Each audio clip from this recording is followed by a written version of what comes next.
Have you ever felt like you were just one thing away? Like if you just had more money or a bigger audience or more time or a better funnel or more customers, then you could finally build the business God has called you to build. Well, I think we've all wrestled with thoughts like this over time, right? We can become so focused on what we believe we still need that we overlook what God has already placed in our hands. Over the last week or so, God has been showing me these patterns in scripture, and it's really been helping me renew my mind when it comes to scarcity and what God can do. In story after story, people who were facing situations that looked so impossible, the breakthrough often began with something they already had. Moses had a staff in his hand. The widow had a small jar of oil in her house. The disciples had 5 loaves and 2 fish. None of it looked like enough for the situation they were facing. But in the hands of God, what looked small became more than enough. And I really believe that these stories reveal something amazing and powerful about the heart of God. We serve a God of abundance. We serve a God of miracles, a God of the impossible. Yet so often we approach our lives and our businesses with a mindset of lack. We focus on what we do not have.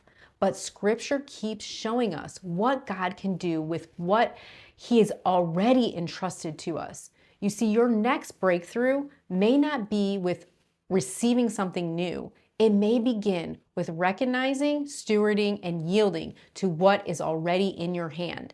And if we can renew our minds in this one area, it will change the way we build our businesses, use our resources, and respond when what we have doesn't feel like enough. Let's look at 3 stories in scripture that are changing the way I'm thinking about using what I already have. Number 1, in Exodus chapter 4, Moses is standing before the burning bush. God is calling him to lead Israel out of Egypt. But Moses immediately starts listing everything he doesn't have. I can't speak. They won't believe me. Just send someone else. Notice what Moses is doing. He's counting everything he's lacking. God never argues with his excuses. Instead, he asks one simple question. What is that in your hand? A staff, just a shepherd's staff. The same staff he carried every single day. Nothing special, nothing impressive, nothing valuable. Yet it became the very thing God used to confront Pharaoh, part the Red Sea, and lead an entire nation. Can I tell you what I think a lot of Christian entrepreneurs get wrong? We're asking God to give us something new while overlooking what he's already given us. God didn't give Moses a better staff. He changed how Moses saw the staff he already had. Sometimes the next level of your business isn't waiting on another strategy. It's waiting on better stewardship. So number 2, let's look at the story of the widow woman in 2 Kings chapter 4. She's drowning in debt. Her husband died. She's about to lose her sons because she can't pay what is owed. She comes to Elisha desperate for help. And I love his first question. He doesn't ask, what do you need? He asks, what do you have in your house? And now listen to her answer. I have nothing. Then it's like she catches herself and says, except a little jar of oil. Isn't that exactly what we do? I have nothing. Then if we're honest, I do have a business, a testimony, a course, an email list, maybe a YouTube channel, years of experience. I have a skill, maybe one idea, one client, one opportunity. Did you catch that? She almost overlooked the very thing God was about to multiply. Your breakthrough may be hiding behind your except. I have nothing except. So God has a history of multiplying the thing we almost always overlook. Number 3, now let's look at Jesus feeding the 5,000. The disciples look at the crowd and immediately they begin counting what they don't have. We don't have enough food. We don't have enough money. we don't have enough, period, right? Sound familiar? Jesus asked a completely different question. How many loaves do you have? We only have 5 loaves, and here's 2 fish. Then he says, bring them to me. Notice what Jesus doesn't do. He doesn't ask them to find more. He doesn't shame them because it isn't enough. He simply asks them to surrender what they already have. The lunch wasn't enough until it was placed in Jesus' hands. Maybe what God has placed in your hands doesn't seem like enough either. But here's the good news. God has never needed enough. He's only asked for yielding, surrender. So do you see the pattern?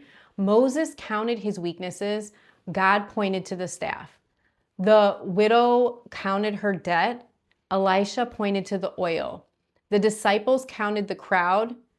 Jesus pointed to the loaves. Here's the pattern I can't stop seeing.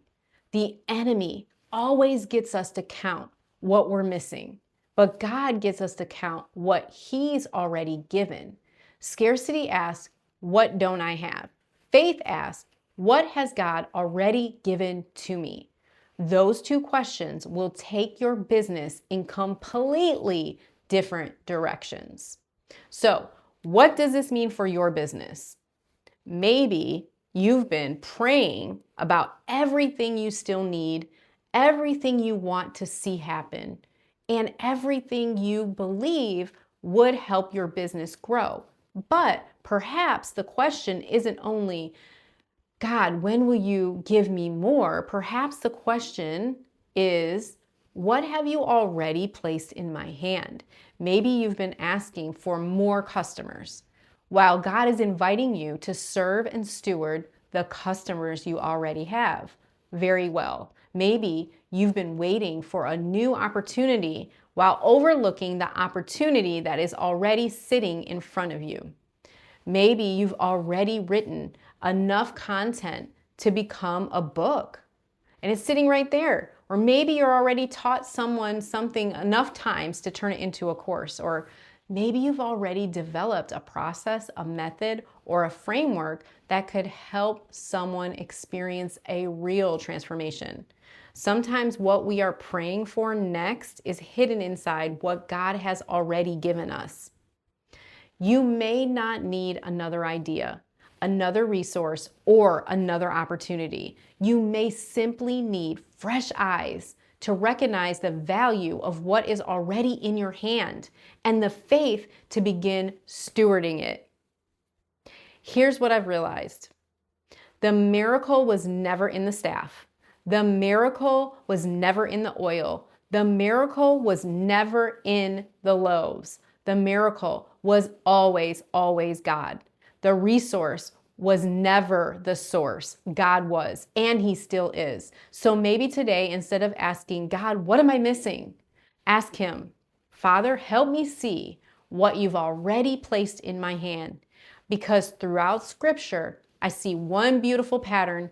God doesn't multiply what we wish we had. He multiplies what we faithfully steward or what we already have. And so I'd love to hear from you.